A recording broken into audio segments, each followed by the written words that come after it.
السلام عليكم ورحمة الله وبركاته. ازيكم حبايبي؟ عاملين ايه؟ يا رب تكونوا بخير. وحشتوني من الفيديو اللي فات. النهاردة هنعمل مع بعض بقى فطاير جميلة جدا.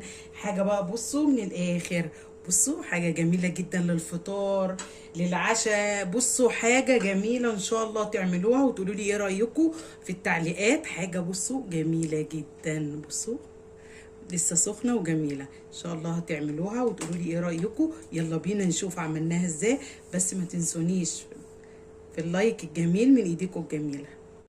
يلا حبايبي نسمي بالله ونصلي على المصطفى المختار عليه افضل الصلاه والسلام. نعمل مع بعض النهارده بقى فطاير صغيره، ميني بيتزا زي ما تسموها. انا حابه ان انا افطر، فقلت بقى اعملها حاجه سريعه كده، يعني ان شاء الله تعجبكم زي الفيديو اللي فات ما عملنا مع بعض الفطيره وانتوا حشيتوها، واللي كلامكم الجميل اللي وصل لي. يلا انا اول حاجه هسمي بالله، بسم الله الرحمن الرحيم.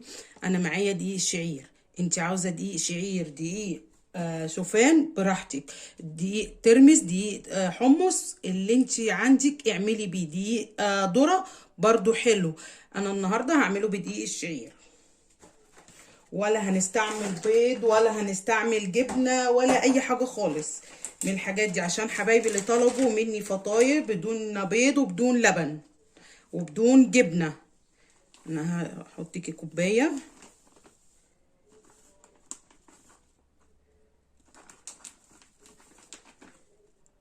اهي كوبايه، احط عليها معلقة صغيرة من الخميرة. المعلقة دي 5 جرام، معلقة صغيرة. احط رشة ملح،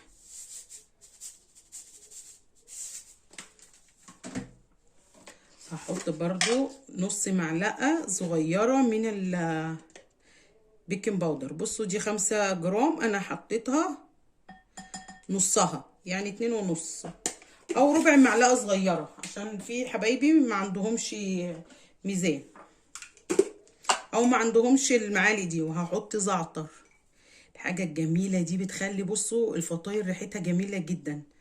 انتوا بقى المنكهات اللي بتحبوها حطوها.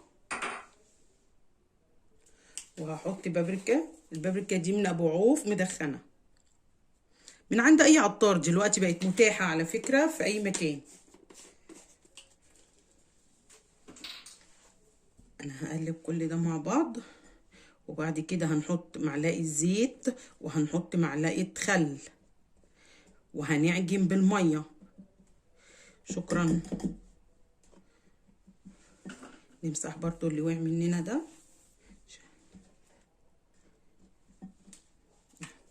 هحط معلقة، انت عياريها، انا عارفة مقدار ايدي قد ايه.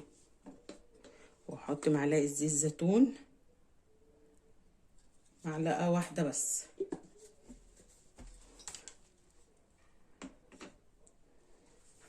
وهنعجن بقى كده بالمية، مية دافية. دي كوباية، هنشوف هناخد منها قد ايه. احنا ممكن ناخد منها نص كوباية بس انا مليتها عشان برضو ايه نبقى عارفين وجنبينا المية الدافية. انا هعجن بايدي بس مستنية ايه العجينة كلها بتاعتنا تلم. دقيق الشعير ده مشبع اكتر كمان من دقيق الشوفان، وجميل جدا وفوائده جميلة. على فكرة احنا خدنا اقل من نص كوباية كمان. بس انا هلمها كده، ولما تستريح هتلم كله، مش محتاجة ايدينا كمان، بس هنبل ايدينا لو لقيناها بتلزق، او نحط حبة دقيق نخليها تتماسك. بس انا مش محتاجة الحمد لله اهي. بس انتوا لو لقيتوها كده حطوا شوية دقيق شعير، ممكن تعملوها دقيق شعير على دقيق شوفان، بس صدقوني بتبقى طعمها جميل جدا لما بتبقى بالشعير بس ومشبعة. وممكن تحطوا فيها بذور كتان، بذور شيا، اللي يعجبكم.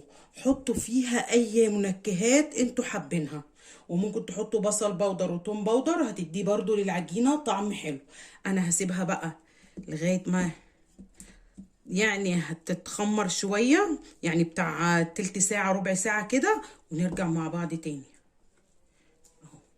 بص هو كل ما هترتاح هتسيب الايه البوله كلها هتنضف مننا. انا هغطيها زي ما هي، بس همسح بس حواليها كده وهسيبها وايه وقتها نرجع لها اهي. يلا يا حبايبي، انا سبتها بتاع ربع ساعه ارتاحت. هنجيبها بقى كده على جنب ونجيب الصينيه بتاعتنا. انا هبل ايدي حاجه بسيطه ميه، انتوا عاوزين تبلوها زيت يعني تدهنوا ايديكوا زيت براحتكم.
انا مش هدهن وشها، لا يعني مش هدهن وشها اي طماطم خالص، انت حابه براحتك، انا مش حابه.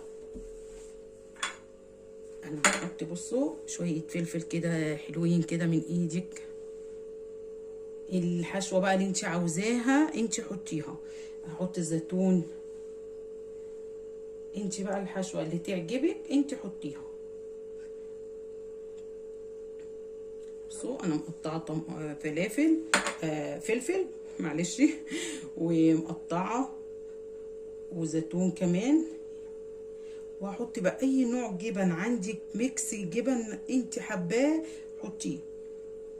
ما عندكيش معلقتين جبنه تروحي معلقه لبن وتروحي رجاهم حلو جامد وتروحي حطاهم كده على الوش، كل واحده تديها معلقه واحده هتقضي الغرض بظل الايه الظروف اللي احنا فيها دي. والحمد لله نحمد ربنا دايما، احنا احسن من غيرنا بكتير جدا. طول ما احنا واقفين على رجلينا دي نعمه كبيره والله، نعمه كبيره جدا. طول ما احنا بنخدم نفسينا دي نعمة.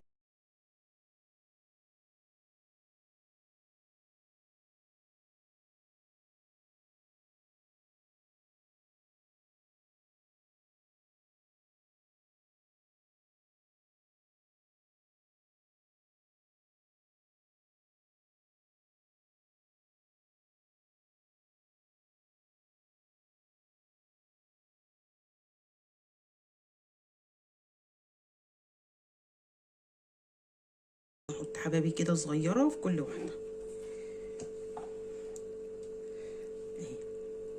كل واحده كده حبه صغيرين. اي نوع عندك انت متوفر عندك، مش عندك زي ما قلت لكم انا هشيل اللي وقع دوت، بس ايه هشيله بس في الاخر. نوزعهم بس كده ان شاء الله يكون المقادير بسيطه وتعملوها وطعمها جميل جدا جنب كوبايه الشاي، حاجه جميله. بس كده. بس يا حبايبي انا مسحتها خالص اهي، كل اللي وقع مسحته شلته. هدخلها على درجه حراره 180، هتقعد بالظبط من 30 دقيقه ل 35 دقيقه باذن الله. يلا هدخلها واول ما نطلع نشوفها مع بعض. بصوا يا حبايبي، بصوا بقى طلع من الفرن وجميل جدا جدا جدا، حاجه جميله جدا. ان شاء الله تعملوها وتقولوا لي ايه رايكم، وما تنسونيش في دعوه جميله في ظهر الغيب. واشوفكم على خير، والسلام عليكم ورحمه الله وبركاته.